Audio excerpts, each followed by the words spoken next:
सबसे पहले भगवान भोलेनाथ के चरणों में प्रणाम करती हूँ, मेरा प्रणाम स्वीकार हो। आदिशक्ति माँ भवानी गौरा के चरणों में प्रणाम करती हूँ, मेरा प्रणाम स्वीकार हो। सभी देवी देवताओं के चरणों में प्रणाम करती हूँ, मेरा प्रणाम स्वीकार हो। आप सभी गुरु भाई गुरु बहनों के चरणों में प्रणाम करती हूँ, मेरा प्रणाम स्वीकार हो। गुरु भाई गुरु बहनों, हम लोग जिस मार्ग पे चल रहे हैं, जिस ओर अब हम लोगों का मन चल पड़ा है, वहां से कभी कोई मोड़ नहीं पाएगा, क्योंकि यही प्रेम होता है।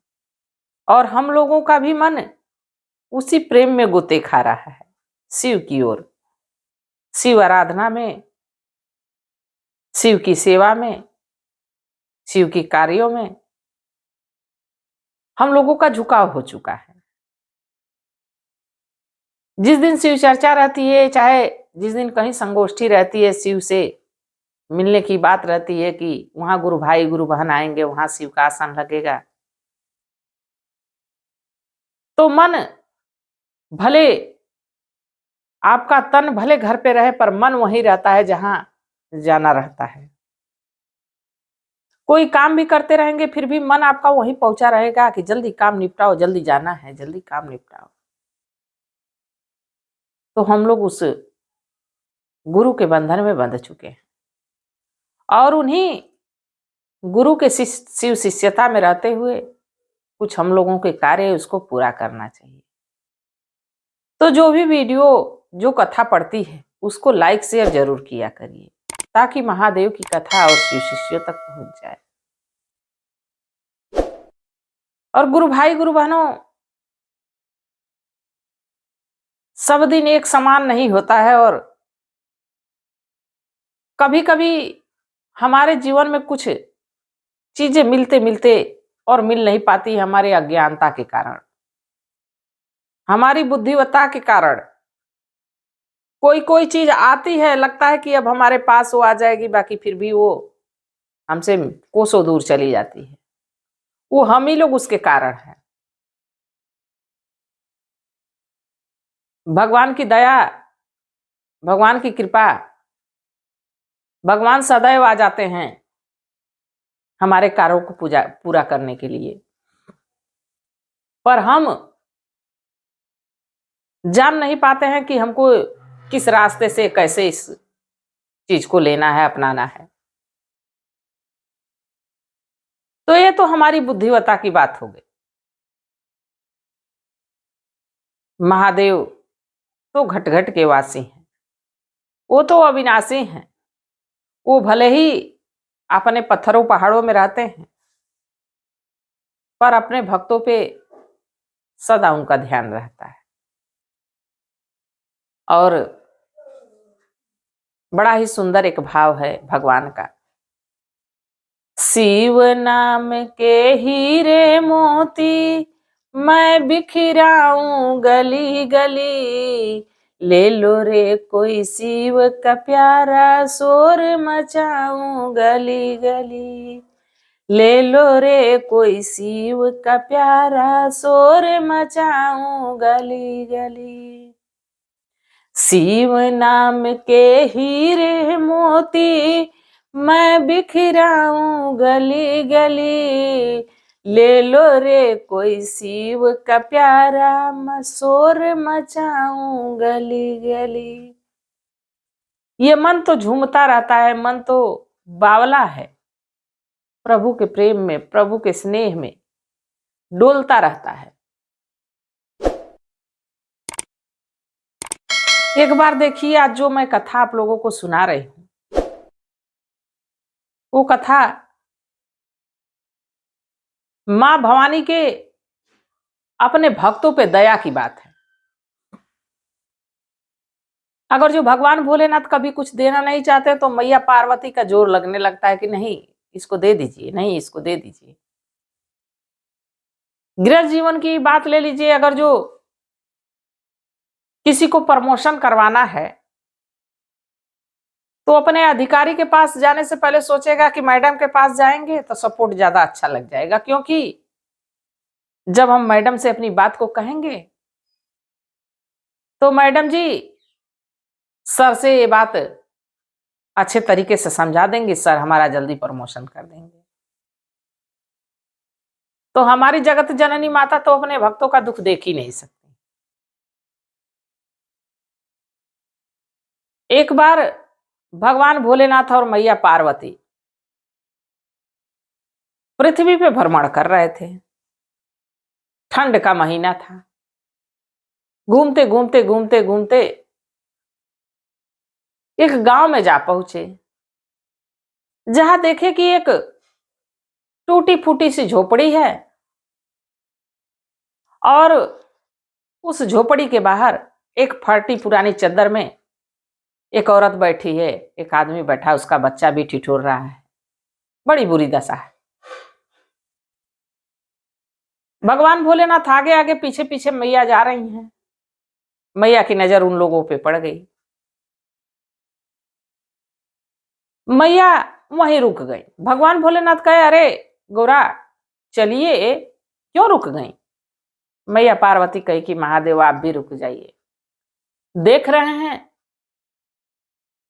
ये परिवार कैसे दुख में जीवन जी रहा है, आप इन पे दया क्यों नहीं कर देते, कुछ दे दीजिए।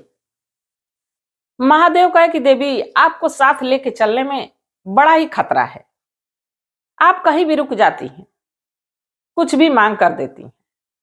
सब अपने कर्मों के अनुसार जी रहा है।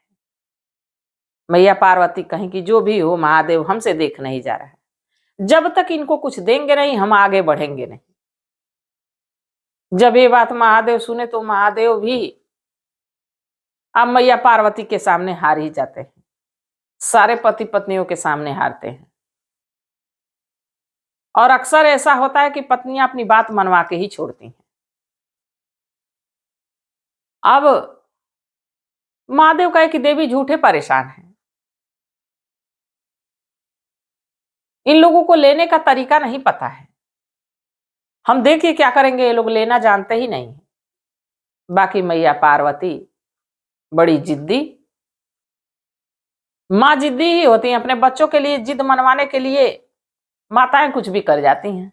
वो तो जगत जननी है, उनका तो हृदय करुणा से भरा हुआ है।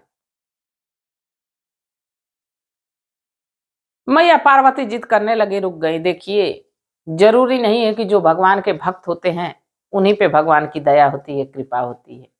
जो सच्चे हृदय के रहते हैं, साफ हृदय के रहते हैं, जो सरल व्यक्ति रहते हैं, कुछ नहीं जानते, उन पे भी भगवान की कृपा ऐसे हो जाती है जैसे बिन बादल बरसात। अच्छे अच्छे ऋषि मुनि तपस्या करके जो फल नहीं प्राप्त करते हैं वो सरल व्यक्ति प्राप्त कर लेते हैं। उनका हृदय छल कपट नहीं रखा रहता है, स्वार्थ में नहीं डूबा रहता है, भगवान उस पर अपने आप दया करते हैं। अब मैया पार्वती लगी जिद करने। महादेव कहे कि अच्छा ठीक है,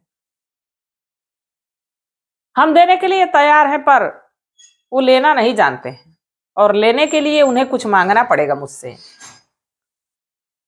देवी कहें कि मैं अभी कहती हूं आपसे, वो मांगेंगे आप उनको दीजिएगा जो मांगेंगे, हमको वचन दीजिए। भगवान कहे कि ठीक है,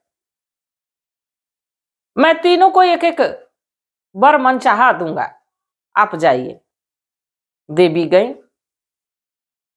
एक साध्वी का रूप बनाई देवी, उन सबों के पास गई। कहीं ऐसा है इस ठंड में तुम लोग ठिठुर रहे हो, बड़ी तुम लोग की दिन दशा खराब लग रही है। औरत कही कि हाँ हम लोगों का जीवन तो ऐसे ही बीतता है। मैया कही कि एक बड़े सिद्ध पुरुष महात्मा जी आए हैं, वो जो मांगो वो देते हैं, तो क्यों नहीं मांग लेते हो तुम लोग। जब ये बात सुने लोग तो कहे कि ठीक है, आज तक तो हम लोगों का दुख दूर नहीं हुआ, हो सकता है आपके कहने अनुसार दुख दूर हो जाए। अब तीनों मैया पार्वती के साथ महादेव के सामने पहुंचे। महात्मा रूप में महादेव समाधि लगा के बैठे हुए थे। पहुंचे, महादेव पूछे कि क्या चाहिए। तो जो उस परिवार की औरत थी वो कही कि पहले आप वचन दीजिए कि जो हम मांगेंगे वो देंगे। महादेव मुस्कुराए। महादेव तो जान ही रहे थे, वो तो अंतर्यामी है, सब जानते हैं। कही कि जो मांगेंगे वो देंगे ना, आप पहले वचन दीजिए। महादेव कहे कि ठीक है, मैं वचन देता हूं। अब जब इतना कहे तो वो औरत जानते हैं क्या कहे कि ऐसा है महात्मा जी कि हमको खूब सुंदर बना दीजिए, ऐसा सुंदर बनाइए, ऐसा सुंदर बनाइए कि इस पृथ्वी पे, इस धरा पे कोई उतना रूपवान ना हो।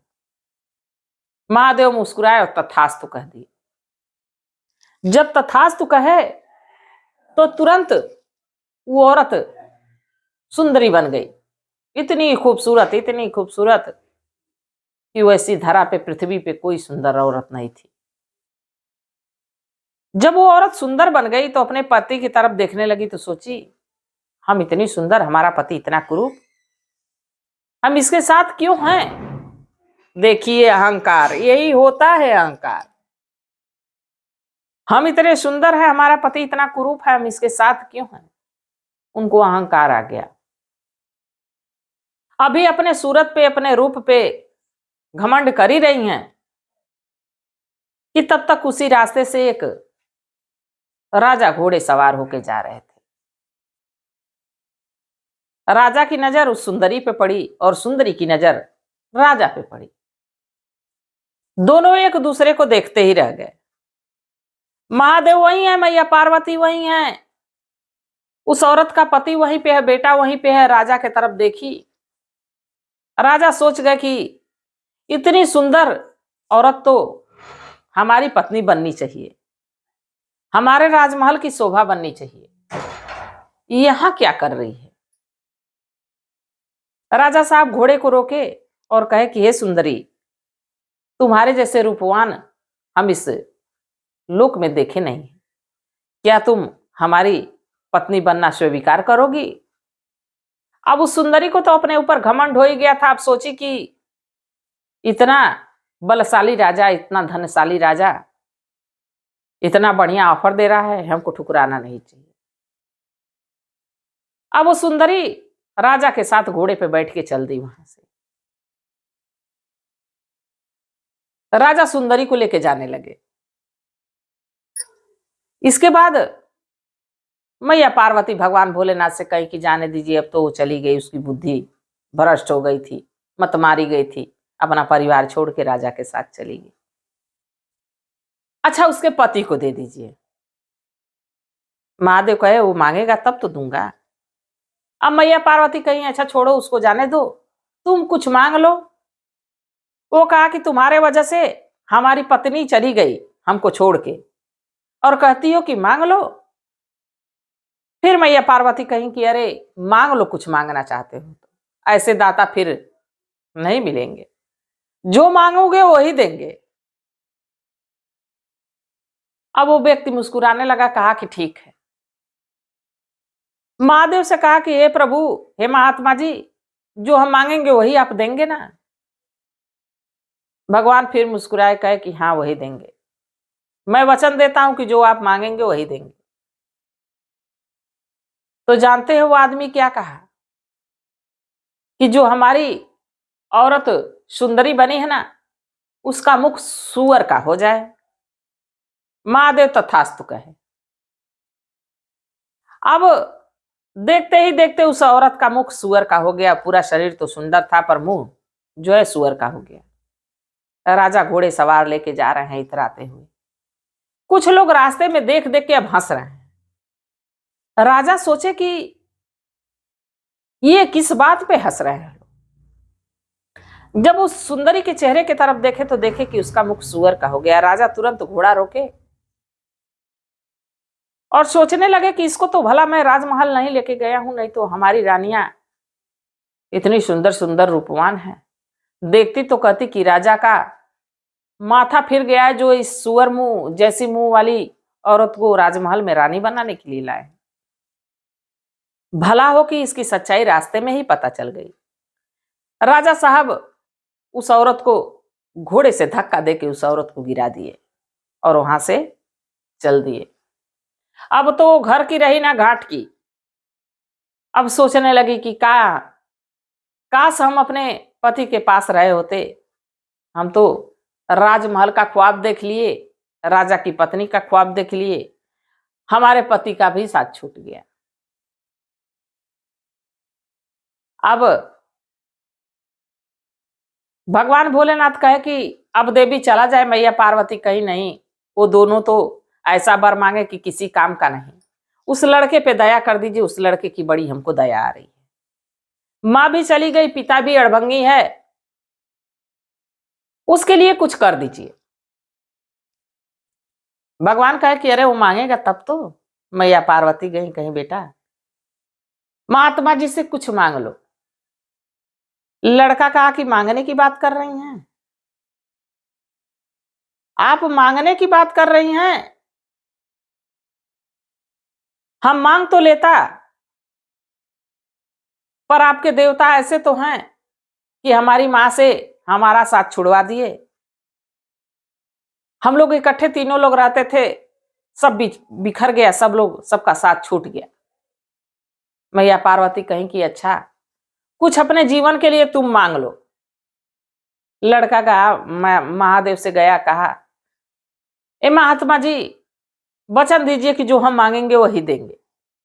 महादेव कहे कि ठीक है, हम वही देंगे।